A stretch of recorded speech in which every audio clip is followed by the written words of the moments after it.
Good morning, everyone. Thank you all very much for joining us today. Pleasure to be here to do this presentation for businesses all across the state of North Carolina. I'm looking at our number of attendees, and I know we've got some folks pouring in, so we'll give them just a few more minutes. But I'll just start by introducing our topic today. We're very, very excited to get started and talk about online business development tools. In particular around some things that have been created specific for North Carolina. So the North Carolina Online Global Programs. We're especially excited to hear from a North Carolina company who will be joining us today. We're going to talk a little bit about their export experiences, and a member of the team from the Economic Development Partnership of North Carolina as well. But before we get started, as we launch in, why don't we start with some quick introductions. So first, I'd like to begin just by talking a little bit about my organization. My name is John Loyak, and I'm an online partner director here at IBT Online. IBT Online is a US-based company. I'm here in Raleigh, North Carolina, and we are 100% focused on companies in helping them get the tools that they need. So their websites, their online marketing, all that is in place to help them grow their business, in particular, their business overseas. So we've been around for over 20 years, and we're very proud that we've developed these online global programs in states all across the country, and we're working with over 650 clients to help them do it, in particular, a number here in the state of North Carolina. So a little bit about these online global programs. What these online global programs are dedicated programs for many US states, in particular here in North Carolina. And the goal of the program is to focus on top-line growth for exporters. So providing online tools for North Carolina companies to grow their sales. We'll talk more about this later, but let me introduce most importantly, the people who are going to be speaking to us today. It's a pleasure to have with us today Jonathan Such. Jonathan is the president of Advanced Super Abrasives out in Mars Hill, North Carolina. We're also joined by Mike Hubbard, the Director of International Trade with the Economic Development Partnership of North Carolina. Later in the presentation, we'll be joined by Joel Lazzarotto, who's the Online Marketing Director here at IBT Online. And of course, myself, John Loyak, also with IBT Online. So thank you all very much for joining us today. I just want to take us through the agenda for just one moment, and then Mike, I'll turn it over to you for some information about the Economic Development Partnership of North Carolina. We've got a packed agenda today. We've got some really exciting information to share with you all. We'll start with Mike telling us about some of the services and resources available to North Carolina companies, notably a very important program that comes to the state of North Carolina via the SBA called the STEP program. Jonathan, we'll turn to you to hear a little bit about your experiences of getting dedicated websites for Canada and Mexico, why you chose to go with those websites, what the impact has been for your business. And then Joel, you and I will talk a little bit about online tools. We'll go over some of those big questions, the why, the what, the how, all about why you need these online tools and what their impact are. And so let's go ahead from there. Love to go ahead and dive into our conversation. And Mike, I'll turn it over to you so that we can learn a little bit about EDPNC and some of the resources you have available. Thanks, John. So, and good morning to all of you. EDPNC, for those of you not familiar with us, is the public-private partnership created by the state of North Carolina in 2014 to handle all of the economic development aspects for the state. This includes, we're divided into 5 teams. Business recruitment, who you hear about quite a bit. They've had an amazing many years actually. We have an existing industry team to work with companies here in the state as they're expanding or growing and going through questions that they might have. We have another team called the Small Business Advisors who work with startups and new businesses, and they walk them through the process. What does it take to start a business here in the state? EDPNC includes the tourism team. So all the commercials that you see, all the ads, that all comes out of this office. And the 5th team is the International Trade Division, and that's my group and what I head. Our focus solely is helping North Carolina companies export. We help them, we work with every company in the state, regardless of where they're based, regardless of their size, we work with them and we help them in a variety of ways. As you can see here on the slide, I won't read it all. The things that we work most with companies is answering kind of market entry questions and market research questions, and how do they enter specific markets, what are the regulatory questions, that sort of thing. Help them with that strategy. And our offices overseas can help with the distributor searches and things as they're going there, helping them at trade shows. And as John mentioned, the other thing that is most relevant to what we're talking about here today is the STEP grant that we get through the U.S. Small Business Administration. North Carolina is each state gets this grant, and it can be done in different ways. So if anybody's on this call, if you're not from North Carolina and you're curious about how your state works, we all know each other, we all talk to each other. We're happy to make that introduction for you, because everybody's got something. It just works in different ways in different states. But the STEP grant can do a variety of things here in North Carolina. If you're going to go to a trade show, it can reimburse costs for your travel or for your booth. It can reimburse costs for digital marketing campaigns that you do, for e-commerce, working with the U.S. Commercial Service for some of the things that they do that they charge for. And we're all partners. Again, we all talk as well. And then with website optimization as well. What we're seeing is having a good website. It's not just something that's nice to have, it's a necessity. And if you don't have it, even if you're going to trade shows, you're doing distributor searches, this is how people are going to find you. Unless you're there physically present with them at all times, it's the only way they're going to find you. So we're really glad that the STEP program, the STEP grant, allows us to cover this cost, because it's so important. And the companies that have taken advantage of it have been immensely successful with that. Joel, you want to forward to the next slide, and I'll tell you a little bit about our team here in the state. We have 4 international trade managers that focus on specific issues. We have 2 people that handle grants. I didn't mention the MEP program that Joyce runs that one. That's the Manufacturing Extension Partnership. It provides various services for manufacturers here in the state specifically. EDP&C also in the state of North Carolina has 6 overseas offices. These are contract offices with us. We cover the cost for that on your behalf. But these offices, again, can help you with things like regulatory questions, setting meetings for you at trade shows, finding distributors, that sort of thing. I also want to mention, here in North Carolina, we're really good. I'm going to brag on the state on this. We have a whole partnership of a network of organizations here in the state that work with exports, with companies. We all do different things. If you ask me about finance, I'm the wrong guy, but I know who to call. And so we're very, very closely networked. For you as a company, it's a one-stop shop. You call one, you get us all for whatever it is that you need. And John, that's just in a nutshell. I know that really hearing from the companies is what everybody wants to hear about. So I'm going to pass it back to you for the next presentation. No, thank you, Mike. And what I would tell everybody on a call today is that this really is a fantastic team of folks. If you go to their website, edpnc.com, you can find contact information for all the folks here. Reach out to somebody close to you, and they can come support you in whatever your export challenges are. But before we jump into our conversation with Jonathan with Advanced Super Abrasives, we'd love to have our group join us in our very first poll question. So, Joel, I think we're ready to kick that off. We just want to ask everyone if you've already taken advantages of the services offered to the Economic Development Partnership of North Carolina. So have you worked with them frequently? Have you worked with them occasionally? Maybe not yet. Let us know.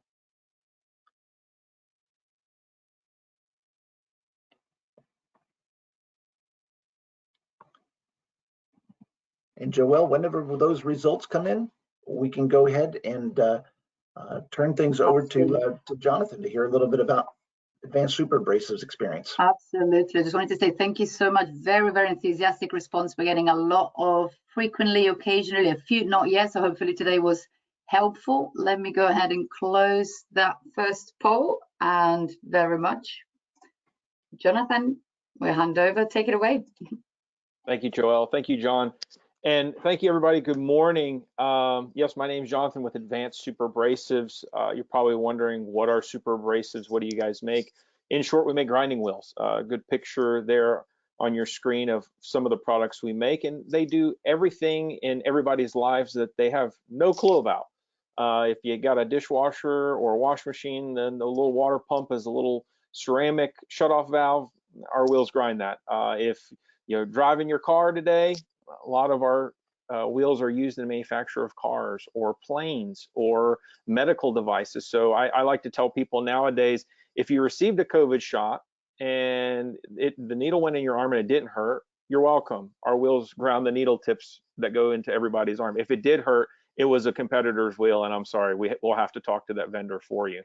But you know, in our industry, historically in manufacturing in Western North Carolina, we've always been an old school company. Go visit customers, call them, trade shows, everything. Well, COVID flipped everything upside down on us.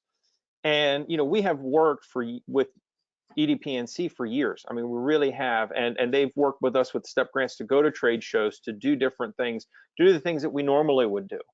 Well, right before COVID, I would say EDPNC, you know, really was hounding us about our website. And this is a good example. This is our old website. We have cardinal sins here. We have the Google Translator as our translation.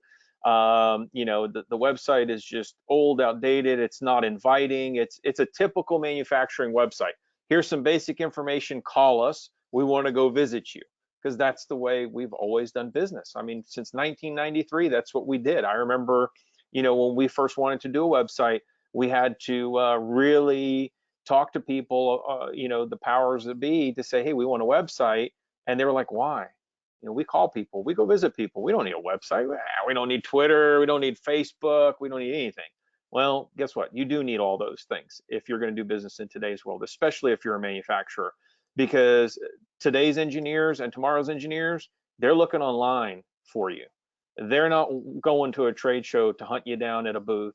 They're not waiting for you to walk in the door. They're going online. They're going on YouTube to figure out questions or you know, figure out answers to questions that they have. So what we have here is our new website. As you can see, a lot more inviting. Really no cardinal sins on this. It really encapsulates our culture. You can see our people in the background there, some of our products. You know, it's easy to navigate. It's friendly. And you know, EDPNC had been beating me over the head for years to do a website. And when COVID hit and we couldn't do anything, we said, we got to really look at this. So we said, all right, why would we do it? And where would we do it? So we redid our website here in the US, and we said, well, our two largest markets at the time were Canada and Mexico. And we said, let's target Canada and Mexico. And we did that. And not only did we do the website for Canada and Mexico, and here's a good example of Mexico, we did a social media marketing plan to go with our website. So we didn't just build a website and say, hey, everybody come to our website. It's great. You know, it's Mexico, it's in Canada, you know, click it and it actually goes to a .mx or a .ca. So it's not a .com, which is like our website. It's actually locally hosted and, you know, in their code language, as I like to say, and in their language. And we wanted to do something more than just a website. So we did social media marketing with it. So we focused on Facebook, LinkedIn, YouTube, these different channels. And we work with IBT to do that. And here's an example of some of the marketing things that we've done, posts and different things. What I can tell you is by doing websites in Canada and Mexico, it was transformational as a company. In 2021, we did more revenue sales to Mexico than the previous 15 years combined. Our sales exploded to a point where we actually have our first ASI salesperson in Mexico City. So it's not just we have distributors and reps, we have our own boots on the ground now. That's transformational when you take a small business of 40 to 50 employees and you have an international salesperson now because the market is that big. And it's amazing. You know, with our distributors and our reps in Mexico and even our sales team, they were saying, you know, we were doing cold calls.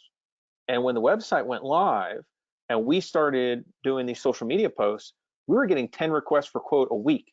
So from cold calls to 10 requests to quote a week. That's what I call transformational. And in Canada, we saw the same thing.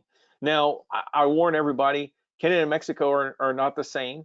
And so if you think about social media marketing, what may work in Mexico, probably not going to work in Canada, and vice versa. What we found, and IBT did a great job with their monthly reports and showing us where we were getting hits, how we could target things, which pages people were visiting, which social media posts were getting the most attention. What they do really well is to show you, Canada, they like LinkedIn a lot more, and you're going to get a lot less hits, but they're going to be a lot more quality hits. With Mexico, you're going to get a lot more on Facebook, and you'll get, 30,000 people visiting your page, but in reality, you have a lower percentage of quality hits in there. But we really focused on doing several things with that, and you can do, when you work with somebody like IBT Online, you can make it as broad as you want, which we did in the very beginning. We went to IBT and we said, hey, we want name recognition. We want full spread. We want everybody to know who we are, that we handle all these different markets. Now that we've been into this for a couple of years, we've said, hey, IBT, we want to go more narrow. We want to focus on these geographical locations or these industry sectors, or there's going to be a trade show that, yeah, we can go to now. We'd like people to know, hey, we're going to be at booth whatever. And they're great to work with to do that. So I would say that when you make the decision to have website globalization as part of your marketing strategy, and I highly suggest that you do that if you're an exporter or if you want to export, because it is the face of your company. It reaches your customers before you get to reach them. It makes them feel like you're invested in their country and interested in them, because you're not just sending them to .com, you're sending them to .mx or .ca or any other country designation that you choose. And so what we've decided as part of our marketing strategy is we did these first 2 websites. We want to do 2 more. We're working towards hopefully South Korea and England.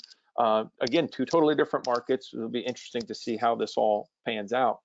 But we want to be, I would say anybody that wants to do this from the top down, you have to have buy-in. You have to understand all the digital capabilities and things that are out there. We can no longer just think that everything is pick up the phone and whatever. I can tell you that 90% of my customers don't answer the phone anymore.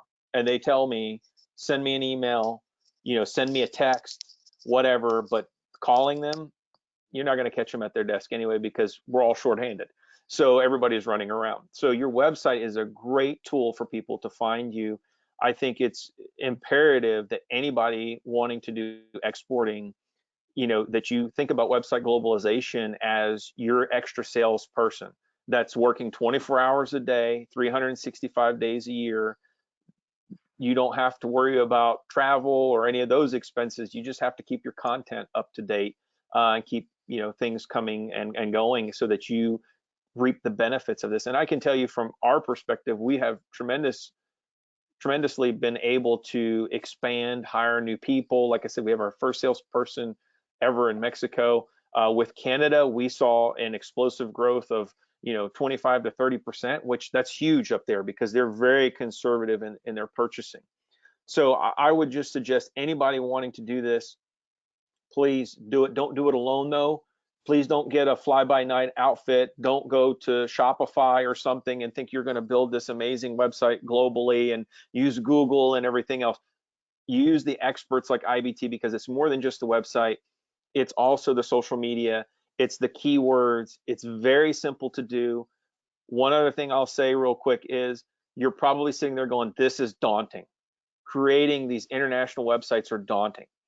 Guess what? You have 90 to 99% of the content that IBT is going to ask you, pictures and stuff already, and you don't know it, because you've created brochures over the years, you've taken pictures, you've taken videos, you may have stuff from Christmas parties or from trade shows or whatever it is that you have, and you may want to package that all up. On our website, we have about us, and we all have our nicknames on that website, because that's just the culture of our company. So this gives you the opportunity to show people the culture of your company, the company that you are, the products that you sell.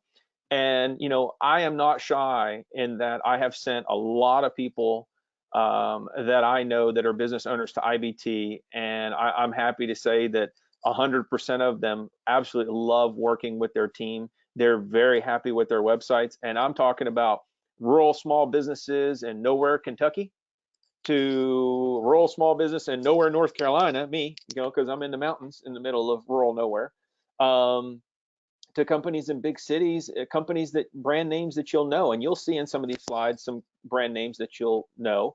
But one thing that we all have in common is we made this decision to go global. We've done these website globalization projects with IBT Online. We all continue to do projects with IBT Online and website globalization. And I can tell you, the vast majority of us have also used STEP grants to do this. So there's money out there to help you. And as a small business, don't say, oh, this is going to cost me hundreds of thousands of dollars and I'm going to have to do this all on my own. No, there's STEP grant money out there to assist you. So what I leave you with is that it's transformational. It can change from one day to the next what your business footing is in a particular market. So think about what markets that you want to be participant in, and think of those as website globalization markets that you really need to focus on. And that's what I'm going to leave you with. And John, I'll turn it back over to you. Thank you, Jonathan. And the word that you close there with, transformational, I think is a really important one.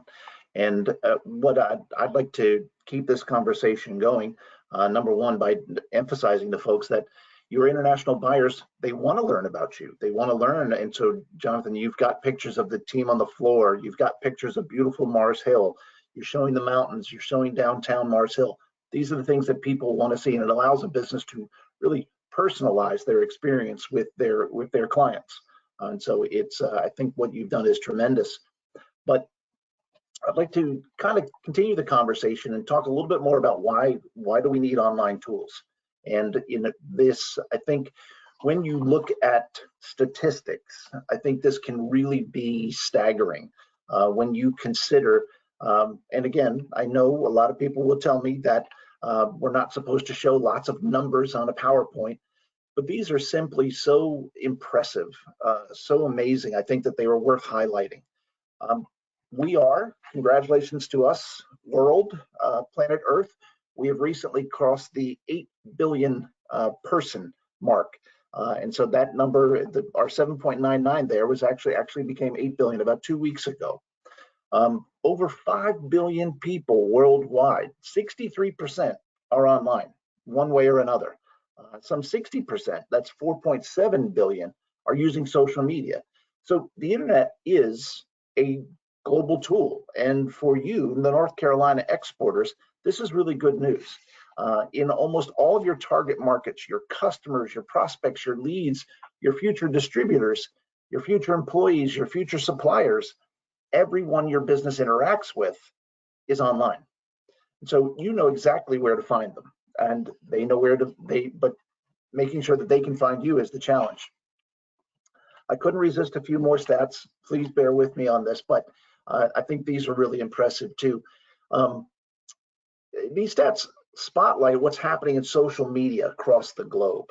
So we said 5 billion of us are online, of which 4.7 billion are using social media, and it's growing. Last year it was up 4.2%. 4.2% may not seem overwhelming, but when you realize that that actually equates to 190 million new people using social media tools, it's staggering. And these are folks who are coming in for the first time. And so those are the types of numbers that are driving the work that an organization like Advanced Super Abrasives is doing. There's another stat I'd like to emphasize here, and that's the amount of time spent online. The average time spent online per person is 7 hours a day. And of that, 2.5 hours are spent on social media. Whether we like it or not, this is where people are. This is where people are today. As Jonathan mentioned, we're calling our clients, we may not get them on the phone. So how do we get in front of them? That's why the internet's such an important tool for your company, especially those of you who are looking to reach beyond borders. You know where your prospects are. You know how to reach them. You do it through websites. You do it through online marketing. Those are the tools that you use to reach them. So if I were to talk a little bit more about the core online business tools, I don't think there's any need to get too complicated. When we talk about online business development tools, we're really referring to two interconnected tools: websites and online marketing. Websites can be big or small, e-commerce enabled or not. It all depends on your corporate goals, your strategy, your resources. But whatever the size and functionality of the website, we recommend some form of online marketing. The internet is a very competitive place these days, and so websites on their own will struggle. So what will this look like when we have international websites? In practice, it kind of breaks down, and it's helpful to think of your website as digital real estate. That's what it is. Your US domestic market website can have its own communication policy surrounding it. You use search engine optimization, social media to draw in clients and prospects into your US website. And for your international clients and prospects, you need a similar online environment, real estate in their market. You know, it's great that Advanced Superbrace is at a point where they can hire a full-time employee in Mexico. But before you get there, what about establishing essentially a digital platform, a digital office in here in this example in France and in Belgium? So let's say you're targeting the French market and the Brazilian markets. They also need dedicated localized websites with their own search engine, their own social media marketing strategy that acts as a springboard for your communications. It can all feed back to your US website and certainly should be linked. So as a takeaway, make sure you have that localized website first. That's kind of the basic building block to have. And then online marketing. And so a website to act as real estate with clear goals, the buyer journey mapping, the metrics, and all the other essentials that we'll be talking about as we go along. So to recap, exporters can benefit from localized websites because the world's gone online more now than ever. In a world where everything is seemingly in short supply, the online world can help you connect with future clients, employees, suppliers who's searching online for you in their local, and that's an important point, in their local online environment. Effective online business development tools are essential to helping you get found, be understood, and be easy to do business with in your target markets. And when you're easy to do business with, you will do more business. Just as a transition, I'm going to talk a little bit about website localization for North Carolina exporters. And then Joelle, I'll turn it over to you to talk about some of the online marketing tips and strategies that we'd recommend.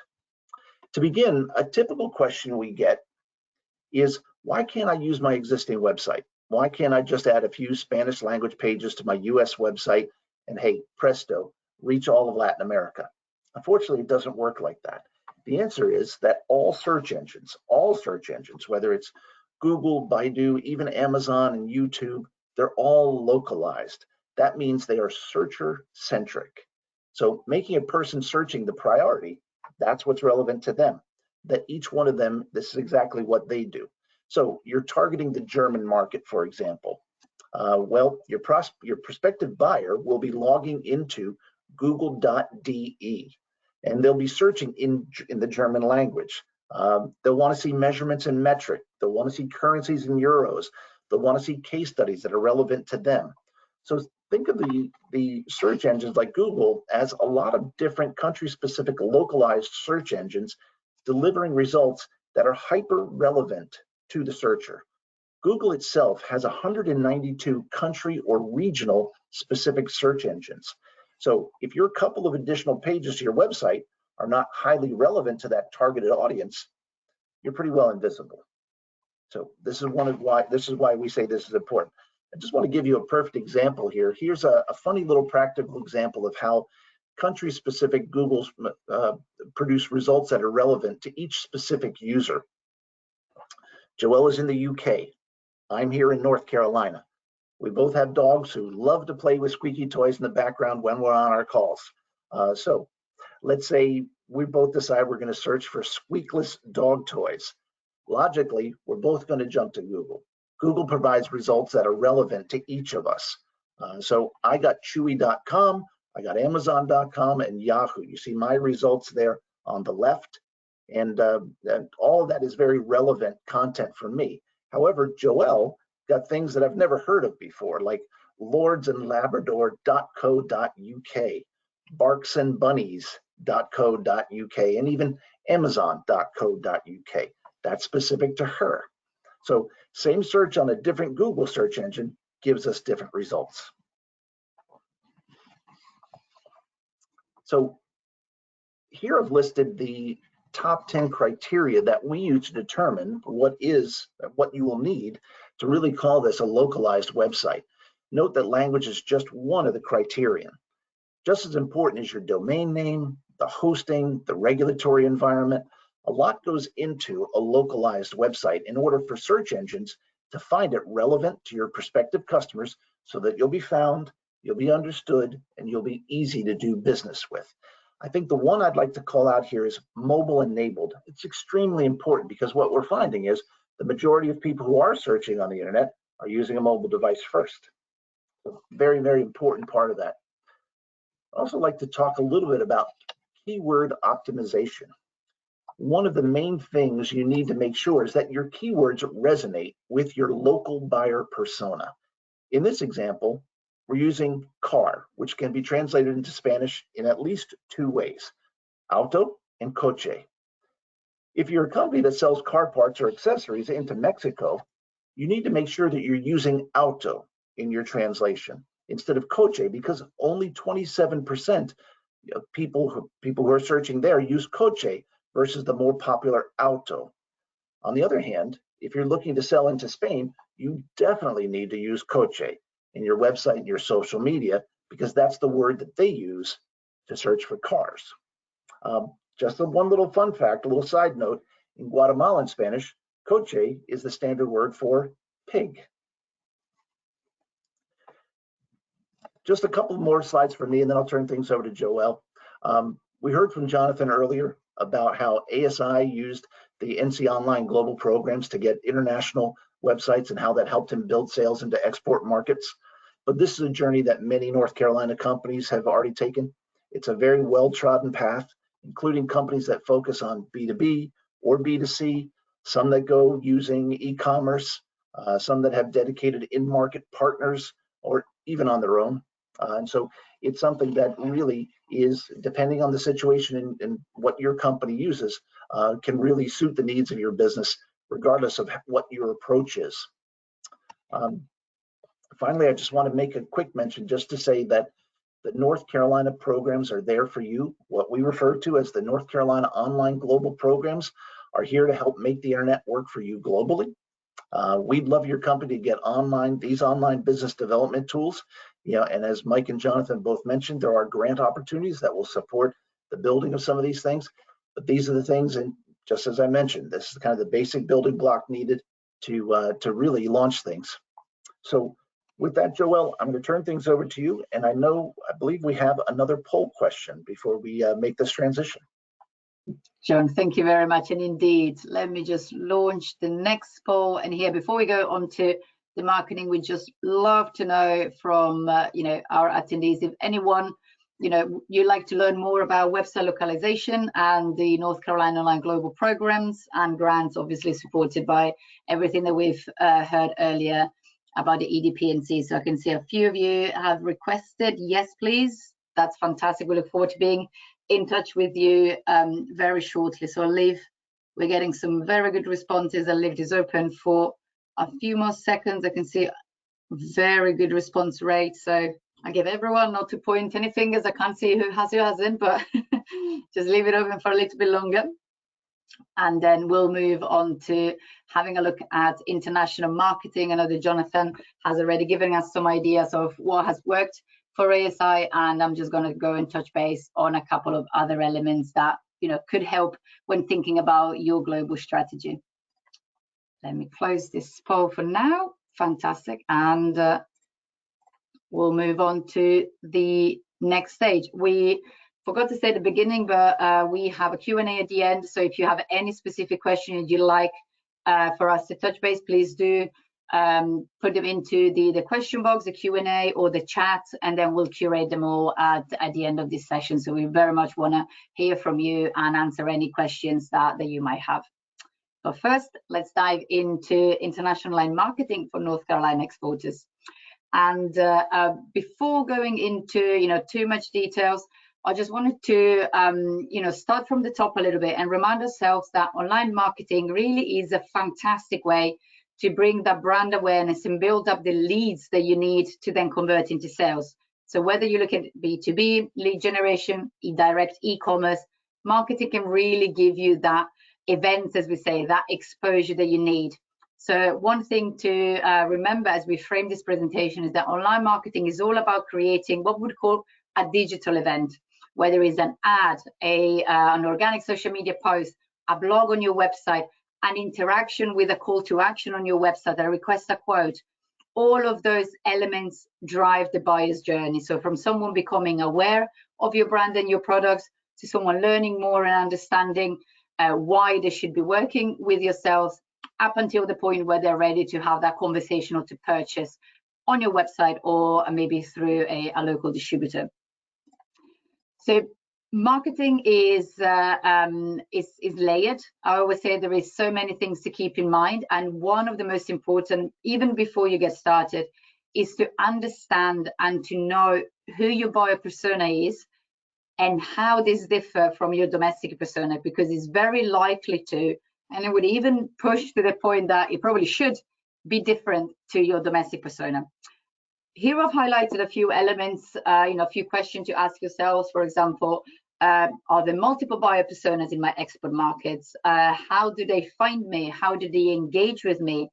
In what ways are their journeys different? In what ways are they looking at this differently? But maybe stepping back, for those of you who are not too familiar with our webinars and our marketing program, our buyer persona is just a fictional representation, so to speak, of your ideal customer.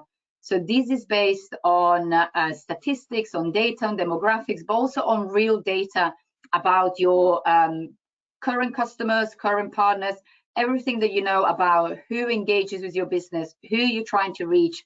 This is your buyer persona. And it's very important to identify how they differ in, let's say, the Mexican and the Canadian markets. Do they use different job titles? Do they have different decision-making processes? Are we looking at different verticals? All of this is going to be key in the design of your marketing approach. And here I just wanted to bring you maybe an obvious example, but L'Oreal is very frequently cited for how spot on they are with the way they handle the international marketing. So on the slide here, we have L'Oreal in the US, women on the top floor of a New York City building, empowered, in charge, very diverse environment, something that their US-based customer base will very much resonate with. If we move into Mexico, the vibe is a little bit different, if you pass me the word, and this really resonates with the Mexican market. It's still an urban city scene, but perhaps it's a little bit more relaxed. You have a mix of men and women collaborating. It's a little bit more, again, a little bit more friendly looking in that sense. And then we move on to L'Oreal Chile here, for example. Again, very much city-like, but a lot more vibrant. There's a lot more nature, and this is what their buyer persona, what their customers will feel represented within, and this is why it's so important. So this was just a very simple example to identify how they have clearly understood and used in just the banner of the website, but this goes across their marketing strategy, how each buyer persona is clearly different, and then their messaging is respectful of that, which will yield the best return and the best local user experience from when someone visits their website or sees their marketing efforts. And this goes a long way into them building your marketing campaigns. And Jonathan has already mentioned a lot of this, and I'm very pleased that he's mentioned that how this has really worked for ASI. But this is an example of how different buyer persona interact with, for example, a social media campaign. So I've taken here an example, and it's not an example from an ASI campaign, but it's a very similar take where we were promoting the same product with similar imageries and a similar message, although of course, keeping mindful to our localized and staying relevant to our local audience and making it feel native to them. So if we were looking at the results for this specific post, so here we have the Mexico and the UK results over the same period of time. Mexico, we had a fantastic engagement rate. We saw here within the first few hours, we already have 1,200 odd engagements over the first 24 hours. And then we turned over to the UK. It's like, okay, we reached less people. We've had a few less engagements. Okay, that's fine. So if we stopped here, we could have definitely inferred that the Mexican market had, the campaign in the Mexican market had worked a lot better. Our targeting was more spot on, and we could have expected to have more sales at the end of this campaign. But really, when we turned over to the full buyer journey and see what happens once they reach the website, so the goal was to generate leads, to generate interest, request a quote for our clients. And if you look here, so the red and blue is that traffic, is that how many people have clicked to the post and they've come to the website.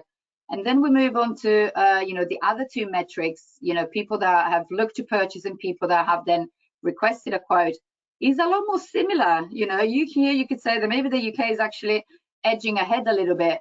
And this just goes to show very much what Jonathan was saying, that we know that in the Mexican market, our conversion rate will be lower. So we need to have a much broader audience to start with to be able to have the same sales or the same lead generation as we do in the UK, where users maybe don't engage with a social media post as far as the beginning of their journey. They read more, they take more into consideration, and when they're ready, they come to your website, and at that point, they're already committed, and you'll see them engage a lot more with your call to actions and with the actions that you really want them to take. And this just goes to show, and again, I know that this slide has a lot of content, but I hope it just kind of shows you how important it is as part of your digital marketing efforts to make sure that you align, for example, your social strategy, your content strategy, your delivery strategy to whatever your business objectives are in that specific market. Taking an example here, if we want to grow the brand, for example, we're looking at a brand awareness campaign. This could be the very beginning of your journey in a new market. And what we want to do here is we want to build a community. We want to get them to engage and get excited about the brand and the product. And then we will be then looking at the metrics that matter to us: followers, shares. At this stage, we're not going to be looking for them to engage with us with a request a quote. So this just to point out that when you design your marketing strategy, it's important to always know what your business objectives are. And this will then tell you what are the KPIs and what are the metrics that really should matter to you, to this point of your journey, to that specific buyer persona. And this is going to allow you to then have a clear reporting and then really understand what is working as part of your strategy, where you're hitting your goals, and where we need to do a little bit more work to get there.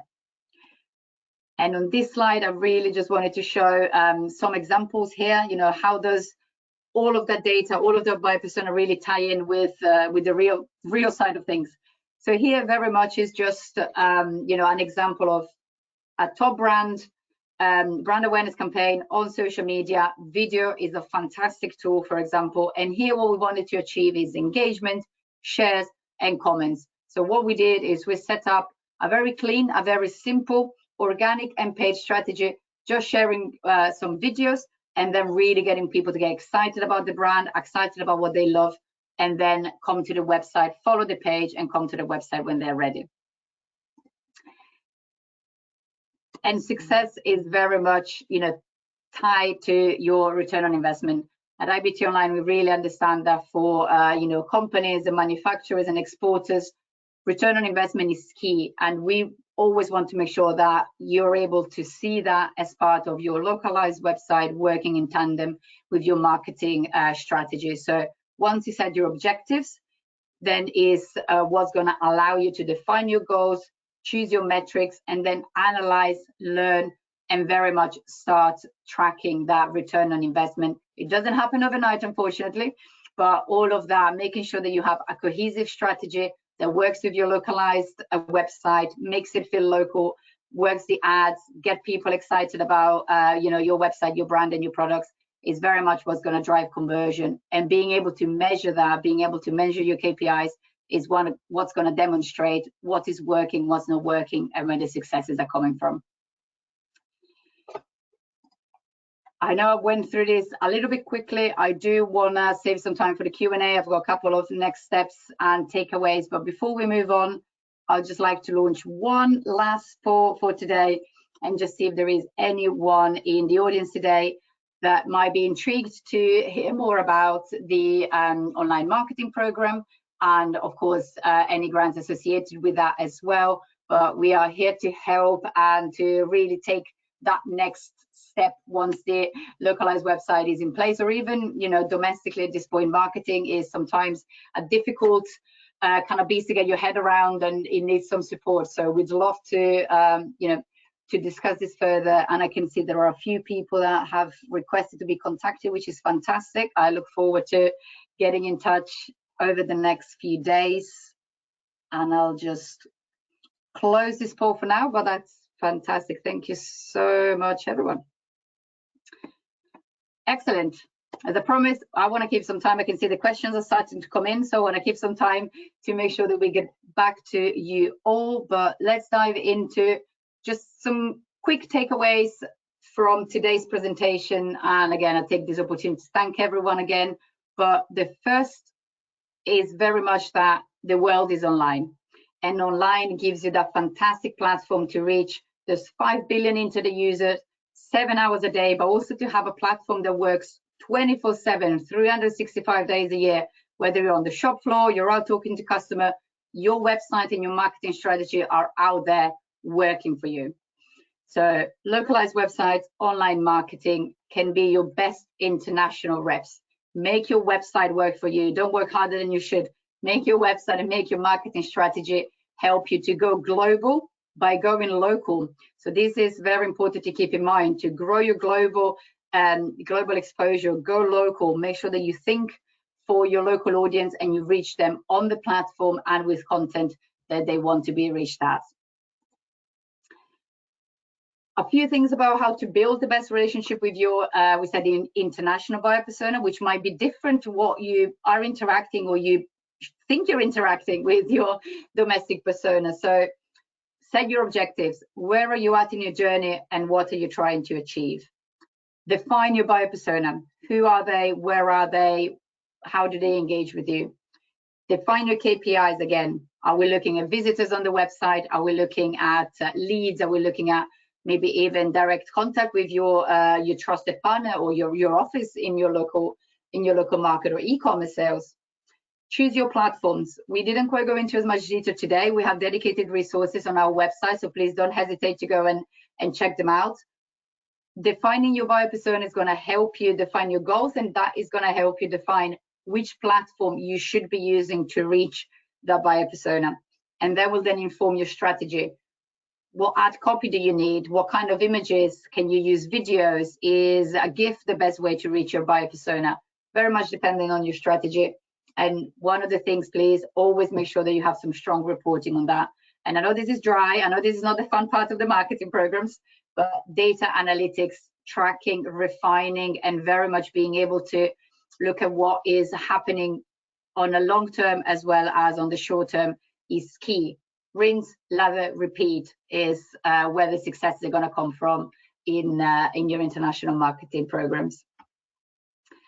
I'll just put this here because I know that there is always a little bit of a, very much like as Jonathan mentioned, he has a very clear export strategy. Then I'm looking at 2 additional markets to dive into. But if you're looking at your export markets, you're not really sure where to start, where to dedicate resources yet, which ones you should prioritize at this point. I just wanted to put this here as, you know, the USMCA is often the lowest hanging fruit for most companies. If you're already doing some exports and feel it's time to ramp up, these 2 markets could be, you know, geographically they feel close, but they do still need a lot of attention, a lot of local, you know, dedicated resources. So just a thought here for all of you that might not quite know where to start at this point in time. And just another quick round off about the online global programs. In this case, the North Carolina online global program is been designed to very much help you grow your export, your sales, your brand, your business by leveraging online tools, website localization, and digital marketing. So do go and check them out. Come and ask us any question. And as I mentioned, we have a ton of free resources on our website. If you're looking at a specific marketplace, if you're looking at a specific platform, if you're looking at video and don't know where to start, if you're planning for your next trade show, we have blog, infographics, webinars. And if you cannot find something on the website, please do ask. Come to us, send us an email. We're always happy to have that conversation. And if we cannot help, point you in the right direction, but hopefully be able to, provide something that's proving helpful for you. Perfect. I wanted to keep 10 minutes, and I think I'll go as close to that as I possibly could. So, John, shall I hand over to you? I know there are a couple of questions that have come through. I believe we might not. There you go. Absolutely, yeah. I'm seeing a couple, Joelle, and happy to jump into it. One of the first ones was a question to IBT Online, and the question was, do we also design for US websites? And the answer to that is yes. Frequently what we find is our customers have recently been through a process of redoing their website, and we can just build based on that. In some cases, some clients want to redo the US website as well, but either one is something that we can handle, and we do frequently redo or redesign a US website before we get into some of the localized websites for international markets. So another question, and this one was for either me or Mike Hubbard. And Mike, I'll tackle this one, but if you wanted to offer anything, please feel free. But it's, do I contact IBT Online or do I contact EDPNC? And the answer there is you can find a lot of information about the STEP program directly on the EDPNC website. You can certainly get the application process started right away, but folks can also work directly with IBT Online as well. We work very closely with our partners at EDPNC, and we've created this NC Online Global program with them. And if you visit our website, you can find their contact information. And so we work very closely together. And so talking to one will typically introduce you to the other very quickly. Another question, and Joelle, you can help me answer this one. It's a question about what are we seeing in terms of some of the latest trends. And I'll take a first crack at that, and then would love to turn it over to you to get your perspective on this. What I can say is I know here at IBT Online, we're seeing more and more clients who are doing work around e-commerce. And so what I would say is it is something that's certainly increased, folks who want to go in with an e-commerce enabled website. And so we're seeing more and more of that. That's a fantastic way of reaching folks directly. It's not just something that is used by folks in the B2C world, it's certainly B2B as well. The one thing though that really seems to be taking off, and Joelle, you shared an example of this earlier, it's international videos. And what we know is just from a generational perspective, folks, whether they're millennial generation or even the Gen Z generation, they look at videos. I myself am a Gen Xer, and I certainly take a look at videos as well. We look at videos that review products. We look at videos that promote products. And so in online videos are certainly something that we're seeing more and more attention being given to, but it's a great way to reach that international audience. But I will say, you've got to make sure that two tips on videos. One would be it's got to be designed for mobile because that's the device that people are going to be using when they look at these videos. And you've got to focus on the speed of the video. If there is a performance issue, if someone can't load that video properly, they're not going to take a look at it. They're not going to wait around. And once that video launches, you really have a few seconds to capture them. So make it a very compelling video. But Joelle, what about you in terms of trends? Absolutely, I think video is the one that I would also highlight is growing in importance, but also in how is used and how people are expecting to see videos rather than maybe just a blog. So absolutely. And another fantastic trend that we've seen as part of the work that we've been doing, especially in the B2B, maybe less the e-commerce. I'll touch more on the B2B lead generation, and is revolving around account-based marketing. A lot of exporters are now becoming a little bit more comfortable with the idea of expanding their direct outreach, and really starting to see that, as you were saying, John, people are online, prospects, distributors, current customers, everyone is engaging on LinkedIn. LinkedIn is the platform that is grown exponentially, and it hasn't stopped. It has so much in store for 2023. We're talking content, video content, events, live streaming. You can really touch all of these different decision-making layers in a B2B kind of like outreach, and starting this conversation and talking to the right people through one single platform. So that is very much something that we've seen exponentially grow, and really allowing exporters to take advantage of that platform is something that I'm very much looking forward to, to seeing more of that in 2023. No, it is. It's amazing. It really is. That really seems to be something that just is taking off. So another question, and Joelle, I'll turn this one over to you. It's just a question about how long it takes the websites to be built, and after the website is built, who looks after it, or what's your recommendation for how it's hosted? Absolutely. Usually, as Jonathan mentioned, don't be scared about the fact that you need to provide a lot of content. You probably already have a lot of it. So the process very much starts with mapping what the website should look like from a design point of view, from a sitemap point of view, from a content point of view. And then the whole process usually takes about 12 to 16 weeks, depending on the complexities of the website. If you have an e-com site that has a lot of SKUs, it might be a little bit more complicated, but say is usually a 3 to 4 months process, and then you're good to go and you have your localized website up and ready. From a hosting perspective with IBT Online, we also have a website management program that does take care of everything that is the plugins, the hosting, the making sure that the website are always running as optimal. You can obviously host them yourself, but I personally would recommend, if you continue working with the IBT Online team, that gives you full peace of mind. We'll build them together. We're here to look after them.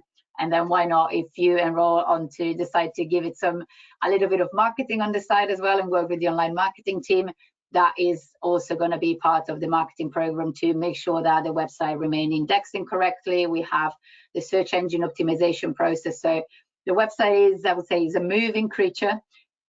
2-3 months to get it localized, but then it does take a little bit of care to keep it up, and we provide all the services that you might need for that. Thanks, Joelle. Hey, one other question did come in that I've just noticed, and this comes from Jonathan. Can these tools and services apply to real estate centered companies? And if so, what would be the obstacles? And Joelle, I'll give my perspective on this, and then would love to hear your thoughts as well. And simply put, the answer is yes. I mean, if there is a product that you're selling and you're interested in attracting international buyers, then the answer is yes. For someone who is, let's say a business in Germany is thinking about locating here in North Carolina, they're going to do their due diligence. They're going to begin searching digitally before they begin to call anyone to let them know that they're interested. I mean, what's amazing about the real estate world today is that's one that you would think that ultimately someone's got to come here and see that if we're buying a house or we're buying a building or we're looking at land, you want to come, you want to see it, you want to feel it, you want to touch it. But what's amazing is so much of the buyer experience, the buyer journey can be done digitally. And so someone can go to Google Maps and take a look and see exactly where that piece of property is. I know real estate firms, whether it's commercial, residential, whatever it might be, they've got online tours so that people can literally walk through electronic digitally. I mean, it's absolutely amazing what folks can do. And so if you want to attract those international buyers, number one, that person in German is going to be searching using German keywords on the German version of Google. And so if you're not, if you don't have yourself linked to them, if they can't find you, you're invisible to them. And so that's something I really think will be true. In terms of obstacles, there really are, I wouldn't say there are any. I would say that, Joelle, as you mentioned, a lot of the content that we're talking about can be repurposed. The videos that you have, subtitles will be very easy and tags can be put in. Keywords can be used to make all those videos available to that German buyer. A lot of what you have is already available. And the technologies that we're talking about are technologies that not only exist, but technologies that continue to improve. When we were first talking about social media a few years ago, there were a handful of platforms out there. Today, we're seeing that people are using on average 7 different social media tools every single day. And so this is only increasing. And so for a real estate centered company, I would say yes, it is something that would apply. Okay, those are our questions for today. Jonathan and Mike, I truly thank you all for joining us. I thank our audience for being here today. For the folks who have asked us to follow up, we will be in touch with you very shortly to catch up with you. But it's a fascinating world that we live in. Just some amazing things that are happening in this space of online global, and we're very happy to share some of this information with you. So, Joelle, thank you very much for joining me from the UK for this discussion. And from here in the Raleigh, North Carolina office, I'll say thank you all and have a wonderful day. Thank you. Bye.